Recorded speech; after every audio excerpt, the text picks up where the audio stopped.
10 circle. Okay, circles के बारे में देखेंगे। सबसे पहले हम देखेंगे इंट्रोडक्शन और उसके बाद में क्वेश्चंस को सॉल्व करेंगे। So let's dive into the chapter.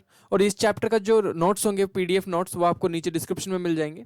सो करते हैं स्टार्ट। सबसे पहले बात करते हैं इंट्रोडक्शन की। देखिए यहाँ पे दो एक्सरसाइज है 10.1 एंड 2।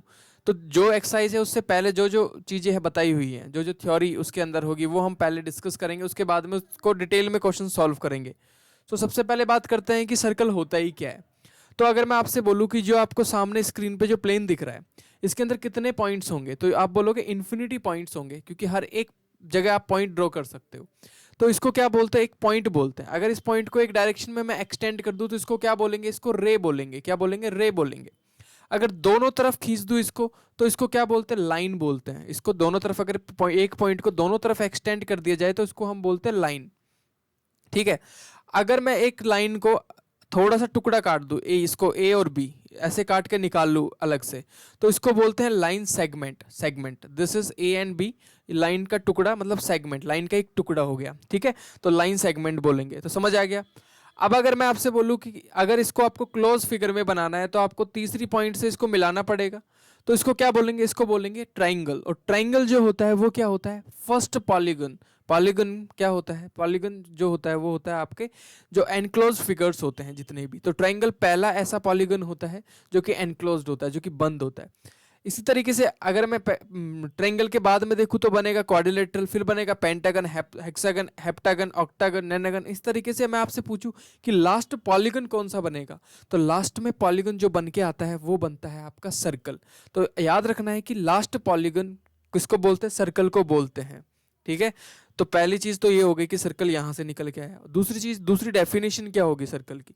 तो सर्कल एक ऐसी फिगर है जिसके अंदर बहुत सारे पॉइंट्स एक पर्टिकुलर पॉइंट से इक्वल डिस्टेंस पे प्रेजेंट होता है। उस फिगर को हम सर्कल बोलते हैं, और वो पर्टिकुलर डिस्टेंस को हम रेडियस बोलते हैं। याद रखना ये चीज, जो डिस्टेंस होती है उसको हम किस नाम से जानते हैं? रेडियस के नाम से जानते हैं। तो एवरी पॉइंट, कितने पॉइंट से इस पैरामीटर पे? इन्फिनिटी पॉइंट्स है। तो इन्फिनिटी पॉइंट्स को किसी एक पर्टिकुलर पॉइंट इक्वल डिस्टेंस पे हो तो उस डायग्राम को, उस फिगर को हम क्या बोलते हैं? सर्कल बोलते हैं। तो सर्कल को दो तरीके से आप समझ सकते हो, और जो डिस्टेंस होती है उसको हम रेडियस बोलते हैं। तो याद रखना रेडियस क्या होता है, याद रखना है कि सर्कल लास्ट पॉलीगन है, ये चीजें याद रखनी है आपको। ये तो इंट्रोडक्शन हो गया कि सर्कल आया कहां से, बना कैसे। ठीक है, ये आपको बात याद रखनी है हमेशा। ठीक है, दोनों चीजें आपको याद रखनी है। एक तो सर्कल जो होता है वो लास्ट पॉलीगन होता है, और सर्कल जो होता है वो इक्वल डिस्टेंस पे बहुत सारे पॉइंट्स को अगर मिला दिया जाए तो इक्वल डिस्टेंस जो सेम पॉइंट होता है उसको सेंटर बोलते हैं, और सारे पॉइंट्स आपके पैरामीटर्स पे होते हैं, और डिस्टेंस को रेडियस बोला जाता है। अब हम देखेंगे क्या, एक थ्योरम है 10.1 थ्योरम, जो कि आपकी 10.1 एक्सरसाइज में काम आने वाली है। तो what is the theorem? Is theorem बोलती है, थ्योरम को समझने के लिए पहले थ्योरम को पढ़ना जरूरी है। थ्योरम बोलती क्या है? थ्योरम बोलती है द टेंजेंट। सबसे पहले मैं आपको समझाता हूँ टेंजेंट क्या होता है। तो सबसे पहले टेंजेंट को समझने से पहले देखते हैं कि सर्कल पे कितनी लाइन ड्रॉ की जा सकती है। ठीक है, तो देखो यार, अगर ये एक सर्कल है, ठीक है, ये एक सर्कल है, तो अगर मैं यहाँ पे एक स्ट्रेट लाइन बनाता हूँ तो इस सर्कल में और इस लाइन में कोई रिलेशन होगा? बिल्कुल भी कोई भी रिलेशन नहीं होगा। लेकिन इसको जब मैं नीचे लाता हूँ, मतलब कि यहाँ पे लाता हूँ, और ये किसी एक पॉइंट पे टच करके निकल जाती है, एक पॉइंट पे सर्कल को टच करके, किसी एक पर्टिकुलर पॉइंट पे, ओनली वन पॉइंट पे टच करके निकल जाती है, तो इसको बोलते हैं क्या? टेंजेंट। याद रखना, इसको क्या बोलेंगे? टेंजेंट। अगर यही टेंजेंट थोड़ी और नीचे आती है और दो पॉइंट पे टच करके निकल जाती है, तो इस लाइन को क्या बोलते हैं? इसको बोलते हैं सीकेंट। ठीक है, अगर इस सीकेंट को यहीं रोक दिया जाए, मतलब बाउंड्री जो इसकी पैरामीटर है उससे बाहर नहीं भेजा जाए, अगर यहीं रोक दिया जाए, तो इसको बोलते हैं कोड, CHORD। ठीक है, और कोड जो होती है सर्कल की, वो सबसे लंबी कोड कौन सी होती है? देखो, कोड क्या होती है? जो दो पॉइंट्स को मिलाए और जो बिल्कुल बाहर ना निकले, बिल्कुल आर पार ना निकल जाए, जो क्रॉस ना करे पैरामीटर को। और जो सबसे बड़ी कोड होती है वो होती है सर्कल की डायामीटर। याद रखनी है, diameter is a longest code of a circle. Remember this point, the longest code of a circle is a diameter only. याद रखनी है ये चीज आपको हमेशा। तो डायामीटर जो होती है वो सबसे बड़ी कोड होती है एक किसी भी सर्कल की। तो टेंजेंट क्या होता है? टेंजेंट होता है जो किसी एक पॉइंट पे टच करके छू के निकल जाए। सीकेंट होता है टेंजेंट को अगर दो पॉइंट से निकाल दोगे तो उस लाइन को हम सीकेंट बोलते हैं। और अगर सीकेंट को अंदर ही रोक दोगे इस तरीके से तो उसको कोड बोलते हैं। और सर्कल की सबसे बड़ी कोड क्या होती है? उसकी डायामीटर। और डाया का आधा पार्ट क्या होता है? Radius. This part is radius. Remember these points. Tangent क्या होता है, सीकेंट क्या होता है, डायमीटर क्या होता है, कोड क्या होता है, इन चीजों का आपको याद रखना है। Please remember all these points. ये सारे के सारे पॉइंट्स इंपॉर्टेंट है। Okay, so let's move. अब हम बात करते हैं थ्योरम की। थ्योरम बोलती क्या है? थ्योरम बोलती है the tangent at any point. अगर किसी भी पॉइंट पे, सर्कल के किसी भी पॉइंट पे अगर आप टेंजेंट बनाते हो, अगर आपने सर्कल के किसी भी पॉइंट पे टेंजेंट बनाया, point of a circle is perpendicular, बोला है कि वो परपेंडिकुलर होगा किसके? To the radius, okay, through the point of contact. मतलब क्या बोल हुआ इसका? इसका सीधा सा मतलब समझाता हूं मैं, इसको फिगर से समझते हैं कि बोलना क्या चाहता है। पहले फिगर से समझेंगे, फिर फिगर में सॉल्व करेंगे, फिर इसको लिखना सीखेंगे। तो सबसे पहले इस थ्योरम को हम फिगर से समझते हैं। तो फिगर में क्या होगा? एक सर्कल होगा ऐसा, और एक टेंजेंट। टेंजेंट क्या होता है? जो एक पॉइंट से छू के निकल जाए, सिर्फ एक पॉइंट से टच करके निकल जाए, उसको टेंजेंट बोलते हैं। तो ये टेंजेंट होगा, ठीक है, दिस इज टेंजेंट। अब बोला है कि जो टेंजेंट होता है वो सर्कल को किसी भी पॉइंट पे टच कर रहा है, तो इस पॉइंट पे टच कर रहा है। ये सर्कल का क्या होगा? ये सर्कल का सेंटर मान लेते हैं। ओके, अब आगे याद रखना है the tangent at any point, ये एनी पॉइंट में से ये पॉइंट है वो है, ठीक है, to the circle is perpendicular to the radius. मतलब रेडियस क्या होगा? जो सेंटर से और पैरामीटर के बीच की डिस्टेंस हो, और ये जो होगा वो परपेंडिकुलर होगा। ये आपको प्रूव करना है कि ये जो रेडियस होगा वो, और ये जो टेंजेंट होगा वो 90 डिग्री होगा। ये आपको प्रूव करना है। कैसे प्रूव कर सकते हैं? कैसे प्रूव कर सकते हैं कि टेंजेंट और रेडियस दोनों का जो कांटेक्ट का पॉइंट होता है वो 90 डिग्री का एंगल बनाता है? कैसे प्रूव कर सकते हैं? इसको समझने से पहले मैं आपको एक क्वेश्चन पूछना चाहूंगा।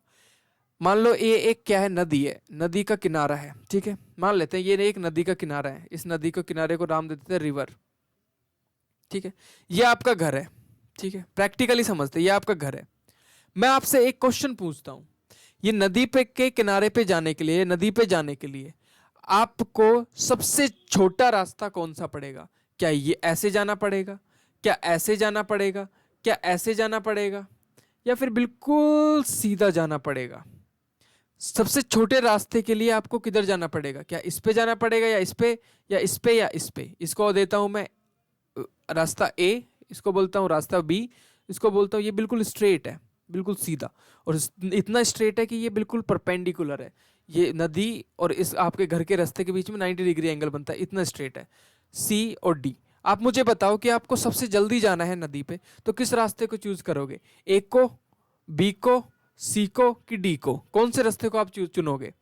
तो आपका आंसर आएगा हम सी को चुनेंगे। क्यों? क्योंकि ये सबसे सीधा है, स्ट्रेट है, सबसे छोटा है। सबसे जल्दी जाना है तो सबसे छोटे को चुनेंगे ना, तो सबसे छोटा है। अब कोई भी चीज दूसरी चीज के बिल्कुल स्ट्रेट होने पे ही क्या होती है? सबसे नियरेस्ट होती है। तो किसी भी पॉइंट से किसी दूसरे पॉइंट की डिस्टेंस नियरेस्ट कब होगी? जब वो क्या होगा? परपेंडिकुलर होगा। समझ में आ रही है मेरी बात? जब वो क्या होगा? परपेंडिकुलर होगा, 90 डिग्री का एंगल बना रहा होगा, तभी वो क्या होगा? उसके बिल्कुल नियरेस्ट होगा। This is the point which you have to always remember. Okay, ये आपको बात याद रखनी है हमेशा। अब ध्यान से सुनो जी, अब एक इंपॉर्टेंट चीज आपको याद रखनी है, ये तो याद रखनी ही रखनी है। अब हम इस चीज का ही यूज लेके इसको सॉल्व करेंगे। कैसे? चलिए लेट्स डाइव। देखिए क्या करना है, देखिए ध्यान से क्या करना है।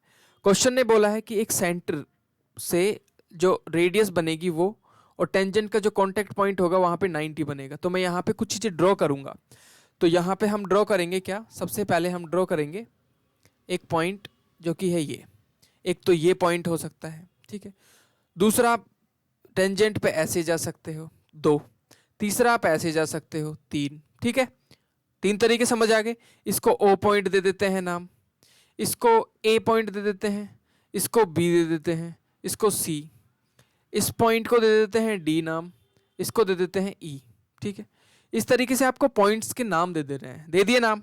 इसके बाद क्या करना है? यहाँ पे आप गिवन टू प्रूफ और प्रूफ लिखोगे। अब मैं आपको पहले फिगर से समझा देता हूँ, फिर लिखना और भी इजी हो जाएगा।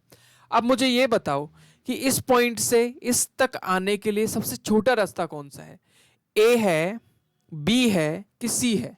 आपके दिमाग में आएगा ऑफ कोर्स। देखो ओ से डी तक ये ओ से ए तक ये क्या है? रेडियस है। और ओ से डी तक, ये ओ से डी तक वाला रेडियस है लेकिन डी से बी तक थोड़ा ज़्यादा पड़ेगा, और ओ से ई तक तो रेडियस है लेकिन ई से सी एक्स्ट्रा पड़ रहा है। तो सबसे छोटा रास्ता तो ओ से ई तक, ओ से ए तक ही है। तो मैंने क्या बोला था अभी कि किसी भी स्ट्रेट लाइन तक पहुंचने के लिए किसी पॉइंट को कैसा जाना पड़ता है, बिल्कुल परपेंडिकुलरली जाना पड़ता है। तो ये सबसे छोटा पाथ है, तो इसका मतलब है ये सबसे छोटा है इन तीनों रास्तों में से, तो ये क्या होगा, ये 90 डिग्री होगा। समझ में आ गई मेरी बात? ये आपको यहाँ पे लगाना है। अब इसको लिखना कैसे है, देखिए लिखेंगे ऐसे। गिवन क्या है, सबसे पहले गिवन जो है उसको लिखते हैं। आपको पता है ना, गिवन, टू, प्रूव, प्रूफ, ये तीनों चीजें ही आपको यूज करनी होती है लिखते टाइम पे। So remember all these things. So इसको सबसे पहले इस तरीके से लिखेंगे। गिवन में क्या गिवन है, गिवन में सिर्फ दिया हुआ है आपको कि मैं ओ ए क्या है, ओ ए इज रेडियस, ठीक है। और कुछ दिया हुआ है, और दिया हुआ है यहाँ पे क्या, ओ बी, ओ बी तो एक रैंडम लाइन है। आप बोल दो कि यहाँ पे एल एक लाइन है, एल आपने टेंजेंट ड्रॉ किया है, यहाँ लिखो एल इज टेंजेंट, ठीक है। और कुछ दिया हुआ है, बिल्कुल कुछ नहीं दिया हुआ। प्रूफ क्या करना है, यहाँ पे टू प्रूव लिखेंगे। What we need to prove here, prove करना है कि O A is perpendicular to B C. यहाँ करना है ओ ए जो है, ये ओ ए जो लाइन है वो बी सी के perpendicular, O A is perpendicular, perpendicular का साइन पता है ना, वो बी सी के परपेंडिकुलर है, ये करना है प्रूफ। कैसे प्रूफ करेंगे, तो लिखेंगे proof, P R O O F, proof. सबसे पहला काम, सबसे पहला काम क्या होगा, आपको पता है कि यहां पे ओ ए और ओ डी और ओ ई, देखो ओ ए इक्वल होगा ओ डी, दिस डी है ना, यहां तक का डी वो इक्वल होगा ओ ई के। क्लियर, इतनी बात आ गई समझ में? कारण तो आपको पता ही है, रेडियस, ये सारे के सारे रेडियस हैं, तीनों के तीनों रेडियस है, ओ ए ओ डी और ओ ई, बराबर बात समझ में आ गई। लेकिन लेकिन लेकिन आपको आगे यहां पे लिखना है कि जो ओ ए है, O A is less than O B, O B right, O B, O से लेके बी तक ओ बी बड़ा है, समझ आ गया, क्योंकि रेडियस से ज्यादा है, more than radius. Similarly O A से कौन और बड़ा है, ओ ए छोटा है आपके ओ सी से, तो यहाँ लिख सकते हो O is less than, O A is less than O C, ठीक है। अगर ये दोनों से ही छोटा है, बी पॉइंट से और सी पॉइंट से, देन यहां पे लिखना आपको देन, देन कोमा लिख के O A will be shortest, और O A will be perpendicular to B C, right. O A जो होगा वो बी सी पे परपेंडिकुलर होगा, क्योंकि ये सबसे शॉर्टेस्ट क्या होगी आपकी डिस्टेंस होगी, कहां से, ओ से। ओ पॉइंट से सबसे छोटी डिस्टेंस क्या होगी, इस एल लाइन की ओ से सबसे छोटी डिस्टेंस क्या होगी, हमने प्रूफ कर दी, ओ से ए तक की। समझ में आ गई, सबसे छोटी होगी तो परपेंडिकुलर भी होगी। क्लियर, समझ में आ गई ना? तो दिस इज द थ्योरम 10.1। ये आपको कहीं से समझ नहीं आएगी, आई होप अभी समझ आई होगी, जो मैंने एग्जाम्पल लेके समझाया नदी वाला, तो ये समझ में आ गई। और भी थोड़ा बहुत इसमें लिख सकते थे, क्या लिख सकते थे, यहाँ पे लिख सकते कि ओ बी जो है, यहाँ पे ब्रैकेट लगा के O B is equal to O D plus में डी बी, और आप ओ डी को लिख सकते हो रेडियस प्लस में डी बी। सिमिलरली आप यहाँ लिख सकते हो O C is equal to O E plus E C, ठीक है, इस तरीके से लिख सकते हो। तो ये रेडियस से ज्यादा है, और O A is radius only, okay. ओ ए तो क्या है, रेडियस है ही। तो समझ में आ गया, ओ ए सबसे छोटा है, ओ से ए तक का सबसे छोटा है। सबसे छोटी डिस्टेंस क्या होती है, हमेशा परपेंडिकुलर होती है, बिल्कुल सीधी होती है। सीधी कैसी होती है, perpendicular. I hope you got the point, this is what we need to prove, hence proof, यही प्रूव करना था, तो ये समझना जरूरी है। अब हम क्वेश्चन की तरफ बढ़ते हैं। क्वेश्चन नंबर 1 क्या है, how many tangents can a circle have, एक सर्कल पे कितने सारे टेंजेंट्स हो सकते हैं, बताओ, सोचो। ये कोई एक सर्कल बनाया मैंने, ये एक कोई एक सर्कल बनाया, इस पे कितने सारे टेंजेंट्स हो सकते हैं। टेंजेंट क्या होता है, टेंजेंट होता है जो एक पॉइंट को छू के निकल जाए, एक पॉइंट को छू के निकल जाए उसको टेंजेंट बोलते हैं। This is a tangent, this is tangent. कितने कितने बन सकते हैं, दिमाग लगाओ, जितने पॉइंट्स हो सकते हैं सर्कल पे उतने टेंजेंट्स बन सकते हैं। तो आंसर क्या आएगा, कितने पॉइंट्स हो सकते हैं किसी भी एक सर्कल पे, कितने पॉइंट्स आप ड्रॉ कर सकते हो, इन्फिनिटी। तो answer will be, so answer will be, क्योंकि देखो यहां से भी निकल सकता है, यहां से भी, यहां से भी, इस तरीके से so many tangents can be there. अगर सर्कल बहुत बड़ा है तो बहुत ही ज्यादा टेंजेंट्स बन सकते हैं। तो आंसर क्या होगा, इन्फिनिटी टेंजेंट्स। तो आंसर विल बी, सिर्फ इतना लिख के आना आपको एग्जाम में, इनफाइनाइट, जिसका कोई लिमिट नहीं है। ओके, समझ में आ गया। नेक्स्ट है आपका फिल इन द ब्लैंक्स। आपको ब्लैंक्स फिल करना है। तो क्या करना है, देखो सबसे पहला है आपका क्वेश्चन है, और क्वेश्चन में आपको पढ़ना है और उसके अंदर देना है, a tangent to a circle intersect it in dash point. एक टेंजेंट जो होता है वो कितने पॉइंट पे छू के निकलता है एक सर्कल को। तो आंसर आएगा 1 पॉइंट। तो यहां लिखना है आपको 1। समझ में आ गई।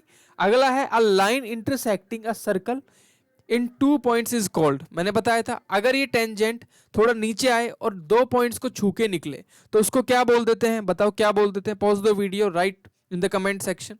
क्या बोलते हैं उसको, सीकेंट बोलते हैं। क्या बोलते हैं, SECANT बोलते हैं ना, सीकेंट। तीसरा जो है उसमें बोला है a circle can have dash parallel tangent at the most. Very interesting, ये क्वेश्चन थोड़ा डिटेल में समझना जरूरी है। एक सर्कल है, दिस इज अ सर्कल। इस सर्कल में कितने टेंजेंट पैरेलल हो सकते हैं, बताओ। ये मान लेते कोई एक पॉइंट है, रैंडम पॉइंट चुना, तो इस पॉइंट के बिल्कुल सामने कितने पॉइंट हो सकते हैं, 2 या 1। ऑफ कोर्स 1 पॉइंट हो सकता है। तो यहां से एक टेंजेंट निकलेगा और यहां से एक टेंजेंट निकलेगा। तो 2 ही मात्र पैरेलल, बोला है पैरेलल, ये बात आप मत भूलना, पैरेलल। कितने मोस्ट पैरेलल, कितने पैरेलल टेंजेंट्स हो सकते हैं, सिर्फ 2। तो आंसर क्या आएगा, आंसर विल बी 2। याद रखना, only 2 parallel tangents at the most, 2 ही पैरेलल हो सकते हैं। ओके, अगला क्वेश्चन है the common point of a tangent to a circle. Okay, and the circle is called. देखो क्या बोला है, ये एक सर्कल है। ओके, और बोला है the common point of a tangent to a circle and circle is called. मतलब ये टेंजेंट टच करके इसको निकल रहा है, तो इस पॉइंट को क्या बोलोगे, दिस टच पॉइंट, जिसमें टेंजेंट सर्कल को छू के निकल जाता है, उस छू के निकलने वाले पॉइंट को क्या बोलेंगे, तो इसको बोलेंगे पॉइंट ऑफ कॉन्टैक्ट। याद रखना, क्या बोलेंगे, कॉल्ड पॉइंट ऑफ कॉन्टैक्ट। याद रखना है, कॉन्टैक्ट, पॉइंट ऑफ कॉन्टैक्ट। तो ये आपका फिल इन द ब्लैंक्स हो गया।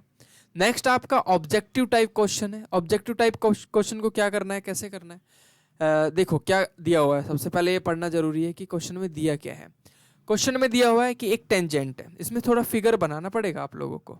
इसमें दिया हुआ है कि एक टेंजेंट है PQ at a P of a circle of radius 5 centimetre. एक रेडियस 5 सेंटीमीटर का एक सर्कल है। Okay, meet the line through the centre O at a point Q so that OQ is 12 centimetre, length PQ is, PQ की length बतानी। चलो figure बनाना जरूरी है। बोला एक सर्कल है, तो चलो सर्कल बनाते हैं।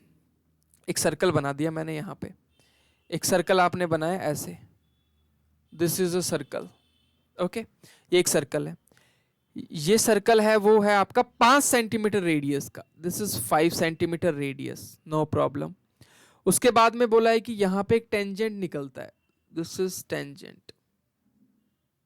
ओके, और ये जो पॉइंट है वो है O पॉइंट।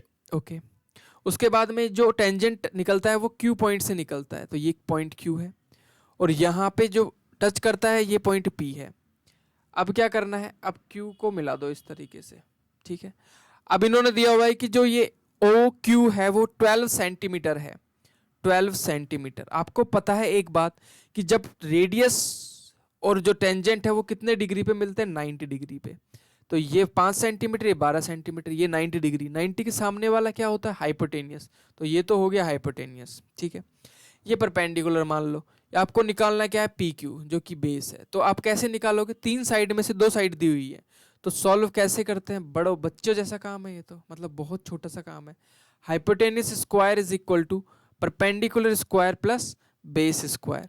यहाँ पे कौन कौन सी चीज नहीं दी हुई है, बेस नहीं दिया हुआ है, तो हाइपोटेनियस को पुट कर दो, कितना है 12 का स्क्वायर कर दो, इक्वल टू परपेंडिकुलर क्या है 5 का स्क्वायर कर दो, प्लस बेस नहीं पता तो बेस का स्क्वायर कर दो।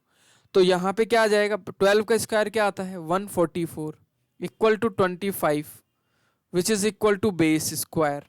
ठीक है, 25, let me erase something here. अब 25 का जो स्क्वायर आएगा वो कितना आएगा, यहाँ पे सॉरी 25 को इधर शिफ्ट करोगे 144 माइनस 25 आएगा, यहाँ पे आएगा आपका बी स्क्वायर। 144 में से अगर 25 को माइनस कर दोगे तो आएगा आपका 119 is equal to base square. आपको बेस स्क्वायर की वैल्यू नहीं चाहिए, आपको बेस की चाहिए। तो स्क्वायर जब शिफ्ट होता है तो रूट में आता है, तो root 119 is equal to B. Base की वैल्यू कितनी आई, रूट 119, तो बेस की वैल्यू यहाँ पे आएगी आपकी root 119। Okay, I hope you got the point कि 119 कैसे आया। अगर आपको इसमें कोई दिक्कत है कि कैसे आया, तो वो तो यार इसमें कोई दिक्कत होनी नहीं चाहिए। 144 में से 25 माइनस करोगे 199 आया। स्क्वायर जब शिफ्ट होता है LHS से RHS में तो रूट में कन्वर्ट होता है बच्चे, किसमें, रूट में, और बस आ जाएगा। इसके बाद में आपका रूट 119 आ जाता है। Let's move further. इन्होंने बोला है, क्या बोला है, इन्होंने बोला है कि ड्रॉ करना है। इस क्वेश्चन में ड्रॉ करना है आपको। क्या ड्रॉ करना है, draw a circle and 2 lines, 2 line draw करनी है एक सर्कल के साथ में, जो कि पैरेलल होनी चाहिए to the given line such that one is the tangent and the other a secant to the circle. बोला है कि एक सर्कल ड्रॉ करो, तो चलो एक सर्कल ड्रॉ कर देते हैं। एक सर्कल ड्रॉ कर दिया, कितने भी सेंटीमीटर का कर सकते हो एक ड्रॉ, ठीक है, कितने भी सेंटीमीटर का। उसके बाद बोला है कि एक लाइन, 2 लाइन ड्रॉ करो जिसमें से एक टेंजेंट होनी चाहिए, तो एक टेंजेंट ड्रॉ कर दी, ये सीकेंट कर दी, एक टेंजेंट ड्रॉ कर दी। तो यहाँ पे क्या करना है, दोनों पैरेलल होनी चाहिए, तो दोनों पैरेलल ही है। हो सकती हैं, बिल्कुल हो सकती हैं। तो ये क्या है, ये होगी आपकी सीकेंट, ये क्या होगी सीकेंट, और ये क्या होगी, ये होगी आपकी टेंजेंट। तो बात समझ में आएगी, टेंजेंट क्या होगी और सीकेंट क्या होगी। तो आई hope you got the point कि सीकेंट होती है जो 2 पॉइंट पे कट करके निकले, टेंजेंट होती है जो एक सिंगल पॉइंट पे कट करके निकले। तो you got the point what is the tangent and secant. तो इस तरीके से इसको ड्रॉ करना है। ये हो गया आपका 10.1 खत्म। नेक्स्ट वीडियो हम 10.2 के बारे में बात करेंगे। सो आप इसको देख के आप 10.2 जरूर देखें। Thank you.